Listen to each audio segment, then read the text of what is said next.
Hi friends, welcome back to my channel samayalbhavan. இன்னைக்கு வந்துட்டு Monday morning, Sunday அன்னைக்கு நைட்டே வந்து பாத்தீங்கன்னா மெனு வந்து பிளான் பண்ணிட்டு அதுக்கு தேவையான things எல்லாம் வந்துட்டு கவுண்டர் டாப்ல எடுத்து வச்சிட்டு வந்துட்டேன். சீரக சம்பா அரிசியில தேங்காய் பால் சாதமும் பன்னீர் பட்டர் மசாலாவும் பண்ணிரலாம் அப்படிங்கிறது தான் வந்து மெனு பிளான். ஸோ காலையில் எந்திரிச்சதுமே வந்துட்டு எடுத்து வச்சிருந்த அரிசியை உடனே கலஞ்சு ஊற வச்சாதான் டைமுக்கு வந்துட்டு பிரேக்ஃபாஸ்ட் அண்ட் லஞ்ச் ரெண்டுமே வந்து பண்ணி முடிக்க முடியும். பன்னீர் பட்டர் மசாலா ரெசிபி வந்து பார்த்திங்கன்னா செம்ம டேஸ்ட்டாக இருக்கும். அப்படியே ரெஸ்டாரண்ட்டில் வாங்குற மாதிரி. இது பண்ணுறதுக்கு ஃபஸ்ட்டு ஒரு 10 முந்திரி பருப்பை தண்ணியில் ஒரு 15 நிமிஷம் போல் ஊற வச்சுக்கலாம். இந்த ரெசிபி பண்ணுறதுக்கு கண்டிப்பாக பட்டர் வேணும். எடுத்து வெளியே வச்சுக்கோங்க செய்கிறதுக்கு ஒரு 1/2 ஹவருக்கு முன்னாடி. அப்போ தான் வந்து பட்டர் சாஃப்ட் ஆகும். அதுக்கப்புறமா 2 பெரிய வெங்காயத்தை நல்லா குட்டி குட்டியாக வந்து சாப் பண்ணி வச்சுக்கோங்க. நான் வந்துட்டு இன்றைக்கி நல்லா சாப்பரில் போட்டு எடுத்திருக்கேன். நல்லா பொடிசாக சாப் பண்ணிக்கோங்க. அப்போ தான் கிரேவியோட நல்லா மிக்ஸ் ஆகி அப்படியே கடையில் வாங்குற மாதிரியே இருக்கும்.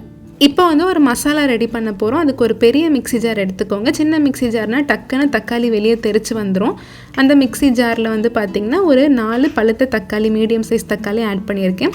அதுக்கப்புறம் ஒரு 10 போல் கொத்தமல்லி இருக்கும் இல்லையா, ஸோ அதோட ஸ்டெம் மட்டும் ஆட் பண்ணியிருக்கேன், இலை வந்து ஆட் பண்ணாமல். அது வந்து நல்ல ஃப்ளேவர் கொடுக்கும். ஒரு 5-6 பல் பூண்டு, 1 இன்ச் அளவுக்கு இஞ்சியை குட்டி குட்டியாக கட் பண்ணிவிட்டு அதுக்கப்புறம் ஒரு பாதி போல் பச்சை மிளகா வந்து ஆட் பண்ணியிருக்கேன். 1 டேபிள் ஸ்பூன் காஷ்மீரி மிளகாய் தூள், 3/4 டேபிள் ஸ்பூன் வந்துட்டு மல்லித்தூள், 1/4 டீஸ்பூன் அளவுக்கு சீரகத்தூள், அதுக்கப்புறம் நம்ம ஊற வச்சுருந்த முந்திரி பருப்பு எல்லாத்தையுமே சேர்த்துட்டு நல்ல ஃபைன் பேஸ்ட்டாக அரைச்சி எடுத்துக்கலாம். இந்த பேஸ்ட் அரைக்கும் போது கண்டிப்பாக தண்ணி ஆட் பண்ணவே கூடாது. நல்ல திக்காக இந்த மாதிரி அரைச்சி எடுத்துக்கணும். தக்காளியில் இருக்கக்கூடிய தண்ணியை வந்துட்டு நல்லா ஃபைனாக வந்து அரைச்சி கொடுத்துரும். முந்திரி பருப்பு வந்துட்டு நம்ம 15 நிமிஷம் ஊற வச்சு அரைக்கிறோங்கிறனால கிரேவியுமே வந்துட்டு பெருன்னு இருக்காது. நல்லா வந்து திக்காக ஒரு பேஸ்ட் மாதிரி வந்து கிடச்சிருக்கும். கடையில் வாங்கின பன்னீர் தான் நான் இன்றைக்கி எடுத்திருக்கேன். பன்னீரை வந்துட்டு உங்கள் விருப்பமான ஷேப்பில் கட் பண்ணிக்கோங்க. நான் இன்றைக்கி க்யூபாக கட் பண்ணி எடுத்திருக்கேன். பன்னீரை வந்து நம்ம டேரெக்டாக கிரேவியில் ஆட் பண்ணாமல் ஒரு சின்ன ஸ்டெப் ஒன்று பண்ண போகிறோம். அந்த மாதிரி பண்ணுறதுனால பன்னீரில் வந்துட்டு நல்ல கலர் இறங்கியிருக்கும். அது மட்டும் இல்லாமல் உப்பும் காரமும் வந்து இறங்கியிருக்கும். நான்ஸ்டிக் பேன் இல்லைன்னா இரும்பு தோசைக்கல் எதுனாலும் எடுத்துக்கலாம். அதில் 2 டேபிள் ஸ்பூன் அளவுக்கு பட்டரும் 2 டேபிள் ஸ்பூன் அளவுக்கு கடலெண்ணெயும் ஆட் பண்ணியிருக்கேன். இதில் நம்ம கட் பண்ணி வச்சுருக்க பன்னீரை சேர்த்துட்டு கொஞ்சமாக உப்பு அப்புறம் காஷ்மீரி மிளகாய் தூள் வந்து ஆட் பண்ணி நல்லா டாஸ் பண்ணிக்கலாம். எனக்கு செஃப் ரேஞ்சுக்கு நல்லா டாஸ் பண்ணணும்னு சொல்லி ஆசை, பட் எனக்கு அது அவ்வளோவா வராது. ஸோ அந்த மாதிரி பண்ண முடியல அப்படின்னா ஜஸ்ட்டு பன்னீரை வந்துட்டு ஒரு கரண்டி வச்சு திருப்பி விட்டுக்கலாம். சும்மா ஒரு 2 நிமிஷம் லோ ஃப்ளேமில் வச்சு குக் பண்ணி எடுத்தால் போதும். இப்போ வந்து நம்ம கிரேவி பண்ண ஸ்டார்ட் பண்ணிடலாம். ஒரு பெரிய கடாயில் 2 டேபிள் ஸ்பூன் அளவுக்கு பட்டர் வந்து ஆட் பண்ணியிருக்கேன். இந்த ரெசிபி வந்து பன்னீர் பட்டர் மசாலா அப்படிங்கிறனால நிறைய பட்டர் வந்து ஆட் பண்ணுற மாதிரி இருக்கும். கூடயே ஒரு 4 டேபிள் ஸ்பூன் அளவுக்கு ரிஃபைண்ட் ஆயில் ஆட் பண்ணியிருக்கேன். ஒரு 1/4 டீஸ்பூன் அளவுக்கு சீரகம், 3 ஏலக்காய், 2 பெரிய துண்டு பட்டை, ஒரு பிரியாணி இலை, இது எல்லாத்தையும் சேர்த்து நல்லா ஃப்ரை பண்ணிக்கலாம். இது கூட ஒரு ஃப்ளேவருக்காக ஒரு பச்சை மிளகா ஆட் பண்ணியிருக்கேன். பச்சை மிளகா வந்து லைட்டாக கீறி விட்டு ஆட் பண்ணிக்கோங்க. முழுசாக ஆட் பண்ணோம் அப்படின்னா இப்போ தெரிச்ச மாதிரி லைட்டாக தெரிக்கும். கூட ஒரு பெரிய பல் பூண்டை குட்டி குட்டியாக வந்து சாப் பண்ணி ஆட் பண்ணியிருக்கேன். இது எல்லாத்தையுமே நல்லா எண்ணெயிலே வந்து ரோஸ்ட் பண்ணி விட்டுக்கலாம். அதுக்கப்புறமா நம்ம சாப் பண்ணி வச்சுருந்த வெங்காயத்தை வந்துட்டு எல்லாத்தையும் ஆட் பண்ணிக்கலாம். ஆட் பண்ணிவிட்டு நல்லா லோ ஃப்ளேமில் வச்சு வெங்காயம் நல்லா கோல்டன் ப்ரௌன் கலரில் ஜூஸியாக ஆகிற அளவுக்கு வதக்கி விட்டுக்கலாம்.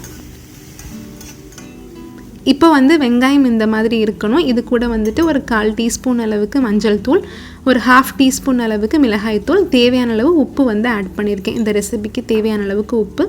இப்போ நான் ஆட் பண்ணியிருக்க மிளகாய் தூள் வந்து பார்த்திங்கன்னா காஷ்மீரி மிளகாய் தூள் கிடையாது, நார்மல் காரமான மிளகாய் தூள் தான். அப்போ தான் இந்த ரெசிபிக்கு ஒரு காரம் வந்து கொடுக்கும். இந்த கிரேவி வந்துட்டு 4 பேர் தாராளமாக சாப்பிட்ற அளவுக்கு தான் நான் இன்றைக்கி வந்துட்டு இந்த ரெசிப்பியில் செஞ்சு காட்டியிருக்கேன்.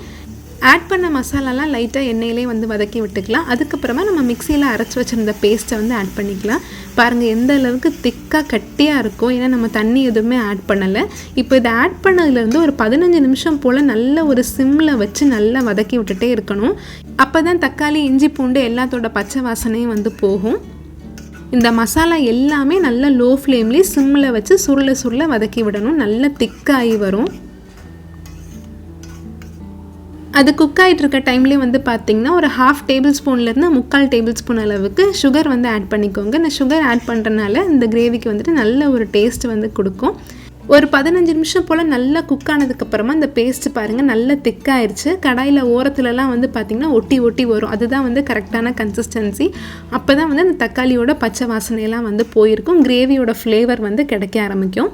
இதுக்கப்புறம் 1.5 கப் அளவுக்கு மெஷரிங் கப்பில் தண்ணி வந்து ஆட் பண்ணியிருக்கேன். தண்ணி வந்துட்டு ஹாட் வாட்டர் தான் வந்து ஆட் பண்ணிக்கணும். அப்போ தான் கிரேவி வந்து டக்குன்னு சூடாகும். தண்ணி ஆட் பண்ணிவிட்டு மசாலா எல்லாத்தையுமே ஒன்றா சேர்த்து மிக்ஸ் பண்ணி விட்டுடலாம். இந்த ஸ்டேஜில் வந்துட்டு கிரேவியை லைட்டாக டேஸ்ட் பண்ணி பார்த்துக்கோங்க, உப்பு காரம்லாம் கரெக்டாக இருக்கான்னு. அதுக்கப்புறம் மறுபடியும் ஒரு 2 டேபிள் ஸ்பூன் அளவுக்கு பட்டர் வந்து ஆட் பண்ணியிருக்கேன்.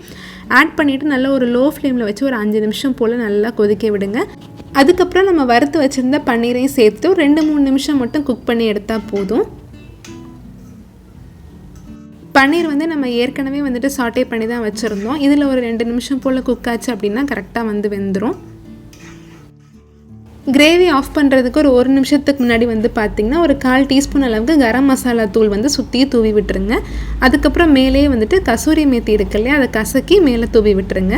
எல்லாத்தையும் ஒரே ஒரு மிக்ஸ் மட்டும் பண்ணி கொடுத்துட்டு லாஸ்ட்டாக வந்துட்டு ஃப்ரெஷ் க்ரீம் இருந்தால் ஒரு 2 டேபிள் ஸ்பூன் அளவுக்கு ஆட் பண்ணிக்கோங்க. என்கிட்ட அன்றைக்கி ஃப்ரெஷ் க்ரீம் இல்லைங்கிறனால நான் வந்து ஆட் பண்ணலை. பட் அது எல்லாமே வந்துட்டு நல்லா டேஸ்ட்டாக தான் இருக்கும். இந்த மசாலாவை ட்ரை பண்ணி பார்த்துட்டு எப்படி வந்துச்சுன்னு சொல்லி கமெண்ட் பண்ணுங்கள். இன்னும் நம்ம சேனல் நீங்கள் சப்ஸ்கிரைப் பண்ணலை அப்படின்னா கண்டிப்பாக சப்ஸ்கிரைப் பண்ணி வச்சுக்கோங்க. நெக்ஸ்ட் வீடியோவில் பார்க்கலாம். தேங்க்யூ. நிறைய பேர் வெயிட் லாஸ்க்கு என்னென்ன ஒர்க் அவுட்ஸ்லாம் பண்ணுறீங்க அப்படின்னு சொல்லி கேட்டிருந்தீங்க. என்னையை பொறுத்த வரைக்கும் என்னோட உடம்புக்கு 50% ஒர்க் அவுட்டும் 50% டயட் இருந்தால் மட்டும்தான் நான் நினைக்கிற டைமில் என்னோடய வெயிட் வந்து ஃபாஸ்ட்டாக குறையும். ஸோ அதுக்கு வந்து நான் என்னென்ன ஒர்க் அவுட்ஸ்லாம் ஃபாலோ பண்ணுறேன் அப்படிங்கிறத இந்த வீடியோவில் ஷேர் பண்ணியிருக்கேன். டெய்லியுமே வந்து பார்த்திங்கன்னா கம்பல்சரியாக 5000 ஸ்டெப்ஸ் வந்து வாக்கிங் வந்து முடிச்சிருவேன். 5000 ஸ்டெப்ஸ் வாக்கிங் வந்து நாட் பேட் தான். ஆக்சுவலாக 10,000 ஸ்டெப்ஸ் வந்து நடக்கணும்னு சொல்கிறாங்க ஒரு நாளைக்கு. பட் 5000 தான் என்னால் கவர் பண்ண முடியுது. 5000 ஸ்டெப்ஸ் நம்ம நடக்கிறனால 170 200 கேலரிஸ் கிட்ட நம்மளால் பர்ன் பண்ண முடியும். அது வந்து ஒவ்வொருத்தவங்களோட ஸ்டெப்ஸை பொறுத்து, எவ்வளோ ஸ்பீடாகவும் எவ்வளோ ஸ்லோவாகவும் வாக் பண்ணுறாங்க அப்படிங்கிறத பொறுத்து அந்த டிஃப்ரென்ஸ் வந்து இருக்கும். நெக்ஸ்ட்டு வந்துட்டு ஏரோபிக் டான்ஸ் இல்லைன்னா ஜிம், இது ரெண்டில் ஏதாச்சும் ஒன்று பண்ணுவேன். ஏரோபிக் டான்ஸ் தான் 30 மினிட்ஸ் வந்து டான்ஸ் பண்ணணும். அது வந்து 200 to 300 கேலரிஸ், அதுவுமே டிபெண்டிங் அப்பான் த இன்டென்சிட்டி. ஓகேங்களா. அப்போ வந்து ஜிம் வந்து பார்த்திங்கன்னா நான் 45 மினிட்ஸ் வந்து பண்ணுவேன். அதில் வந்து என்னெல்லாம் பண்ணுவேன்னு பார்த்திங்கன்னா சைக்கிளிங், அப்புறம் ஆப்ஸுக்கு வந்து ஒரு சில ஒர்க் அவுட், அப்புறம் டெட் லிஃப்ட் வச்சு ஒரு சில ஒர்க் அவுட்ஸ்லாம் வந்து பண்ணுவேன். ஆக்சுவலாக டெய்லி ஜிம்மில் வந்துட்டு 1 hour கிட்ட ஒர்க் அவுட் பண்ணுவேன். 1 hourல வந்துட்டு 45 மினிட்ஸ் தான் வந்து ஒர்க் அவுட் இருக்கும். ரிமைனிங் 15 மினிட்ஸ் வந்துட்டு அப்பப்போ எடுக்கிற பிரேக் டைமாக இருக்கும். ஸோ அது எல்லாமே சேர்த்து ஒரு 200 to 300 கேலரிஸ் கிட்ட பர்ன் ஆகும். அதுவுமே டிபெண்டிங் அப்போ வந்து இன்டென்சிட்டி வீடு. ஸோ நெக்ஸ்ட் வந்து பார்த்திங்கன்னா ஃப்ளோர் எக்ஸசைஸ். நிறைய பேரால் ஜிம்முக்கு போக முடியாது, ஏரோபிக் டான்ஸ் வந்து பண்ண முடியாது. ஸோ அந்த மாதிரி இருக்கவங்களுக்கு வந்து இந்த ஃப்ளோர் ஒர்க் அவுட் வந்து ரொம்ப ரொம்ப ஹெல்ப்ஃபுல்லாக இருக்கும். அதுவும் முக்கியமாக லேடிஸ்க்கு வந்து ஆஃப்டர் ப்ரெக்னன்சிக்கு வந்து இந்த loose belly fat female fitness app நான் வந்து சொல்லியிருந்தேன். இது வந்து நிறைய பேர் எதுன்னு தெளிவாக தெரியல அப்படின்னு சொன்னீங்க. ஸோ அதோட லிங்க் வந்து அந்த ஆப்போட லிங்க் வந்து நான் டிஸ்கிரிப்ஷனில் கொடுத்துருக்கேன், செக் பண்ணி பாருங்கள். இந்த ஒர்க் அவுட் வந்து ரொம்ப பேசிக்காக தான் இருக்கும். அதுலேயே வந்துட்டு Day 1 Day 2ன்னு சொல்லி கொடுத்துருப்பாங்க. Day 1 வந்து கம்மியான டைமில் ஆரம்பித்து Day 30 வந்து கொஞ்சம் ஜாஸ்தியான டைமில் முடிப்பாங்க. ரெஸ்ட் டேஸும் வந்து கொடுப்பாங்க. ஒவ்வொரு செஷன் முடியும் போது உங்களுக்கு எவ்வளோ கேலரிஸ் பர்ன் ஆயிருக்கு அப்படிங்கிறது வந்து அந்த ஆப்லேயே வந்து சொல்லுவாங்க. அவங்க வந்து அந்த ஒர்க் அவுட்ஸுக்கெலாம் வந்து கேலரிஸ் வந்து கால்குலேட் பண்ணி வச்சுருப்பாங்க. ஸோ நமக்கே வந்து ஒரு மோட்டிவேட்டிங்காக இருக்கும். அது வந்து ஒரு பிகினர் லெவல் ஒர்க் அவுட் தான். நான் வந்து ஒரு 1.5 இயர்ஸ்க்கு முன்னாடி வெயிட் வந்து கண்டிப்பாக குறைச்சே ஆகணும் அப்படின்னு நினச்சிருந்தேன். ஸோ அப்போ வந்து எனக்கு ஒர்க் அவுட்ஸ் தான் என்னென்னே வந்து தெரியாது. ஸோ அந்த டைமில் வந்துட்டு நான் இந்த ஆப் தான் வந்து யூஸ் பண்ணேன்.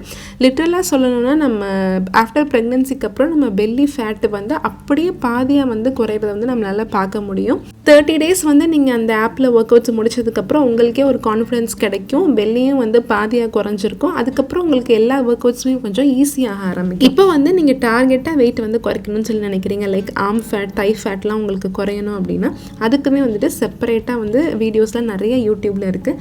நான் வந்துட்டு ஆர்டி சாரோட ஒர்க் அவுட்ஸ் தான் வந்து ஃபாலோ பண்ணுறேன். அதில் ஒரு ஒர்க் அவுட் வந்து பார்த்திங்கன்னா டோட்டல் பாடி ஒர்க் அவுட் வந்து பண்ணிகிட்ருக்கேன். இன்னொன்று வந்து தைஸ் அண்ட் க்ளூட்ஸுக்கு மட்டும் தனியாக ஒர்க் அவுட் வந்து பண்ணுறேன். இது எல்லாமே வந்து பார்த்திங்கன்னா 15 மினிட்ஸ் பிரேக்கே இல்லாமல் ரொம்ப ரொம்ப இன்டென்ஸாக இருக்கும். அதில் வந்து 3 sets பண்ண சொல்லியிருப்பாங்க. என்னால் ஒரு செட் தான் பண்ண முடியும். ஸோ இந்த மாதிரி வந்து ஒரு சில ஐடியாஸ் நீங்கள் யூஸ் பண்ணி உங்களோட ஒர்க் அவுட் பேட்டர்ன் வந்து நீங்கள் க்ரியேட் பண்ணிக்கோங்க. ஸோ இப்போ வந்து நான் காலையில் வாக்கிங்கும் ஜிம்மும் போகிறேன் அப்படின்னா ஈவினிங் வந்து இந்த ஒர்க் அவுட் வந்து ஒரு 15 மினிட்ஸ் போல் பண்ணுவேன். இந்த 2 வீடியோட லிங்க்கும் நான் டிஸ்கிரிப்ஷனில் கொடுக்குறேன். நீங்கள் விருப்பப்பட்டால் செக் பண்ணி பாருங்கள். இது வந்து பிகினர்ஸால் பண்ண முடியுமான்னு தெரியல, பட் நீங்கள் கொஞ்சம் கொஞ்சமாக ட்ரை பண்ணிங்கன்னா ஈஸியாக வந்து பண்ண முடியும். இதுலேயே வந்துட்டு ஒரு 60 to 80 கேலரிஸ் கிட்ட பர்ன் பண்ண முடியும். ஸோ ஒரு நாளைக்கு வந்து பார்த்தீங்கன்னா நான் வந்துட்டு ஒரு 400லேருந்து 500 கேலரிஸ் வந்து ஒர்க் அவுட்ஸ் மூலியமாக வந்து இது கூட வந்து பார்த்தீங்கன்னா கண்டிப்பாக ஸ்ட்ரிக்டான டயட்டில் வந்து இருக்கணும். எனக்கு வந்து பார்த்தீங்கன்னா ஒரு ஷார்ட் பீரியடில் ஹெல்த்தியான வெயிட் லாஸ் வந்து பண்ணணும் அப்படின்னு சொல்லி நான் நினைக்கிறேன். ஸோ வந்து அதுக்கேற்ற மாதிரி நான் ஒர்க் அவுட்ஸும் ஜாஸ்தியாக பண்ணணும், டயட்டும் வந்து ஹெல்த்தியாக வந்து ஃபுட் ஐட்டம்ஸ்லாம் ரீப்ளேஸ் பண்ணி நான் வந்து எடுத்துக்கணும். இப்போ வந்து நீங்கள் ஒரு வேளை வந்துட்டு ஒரு 6 monthsலேருந்து 1 yearக்குள்ளே வெயிட் லாஸ் நடந்தால் போதும் அப்படின்னு சொல்லி நினைக்கிறீங்க அப்படின்னா டெய்லி வந்து ஒரு 5000 ஸ்டெப்ஸ் நடந்துட்டு ஒரு பேசிக்கான எக்ஸசைஸ் வந்து டெய்லி ஒரு 15 minutes பண்ணுங்கள். ஃப்ரைட் ஐட்டம், ஸ்வீட்ஸ், ஸ்நாக்ஸ் இது எல்லாத்தையுமே கம்ப்ளீட்டாக அவாய்ட் பண்ணிவிட்டு கொஞ்சம் கொஞ்சமாக உங்கள் ஃபுட் பேட்டர்னில் ஒரு சில சேஞ்சஸ் கொண்டு வந்தீங்க அப்படின்னா நீங்கள் வந்துட்டு ஒரு லாங் பீரியடில் ஹெல்த்தியான வெயிட் லாஸ் வந்து பண்ண முடியும். ஒவ்வொருத்தவங்களோட உடம்பும் ஒவ்வொரு மாதிரி ரியாக்ட் பண்ணும். ஸோ எனக்கு வந்து இந்த ஒர்க் அவுட் பேட்டர்னில் வந்து செட் ஆகிருக்கு. உங்களுக்கு எது செட் ஆகிருக்கோ அதை வந்து நீங்கள் பார்த்து வந்து பண்ணுங்கள். ஸோ எது பண்ணாலும் கன்சிஸ்டண்ட்டாக பண்ணுங்கள். நெக்ஸ்ட் வீடியோவில் பார்க்கலாம். தேங்க்யூ.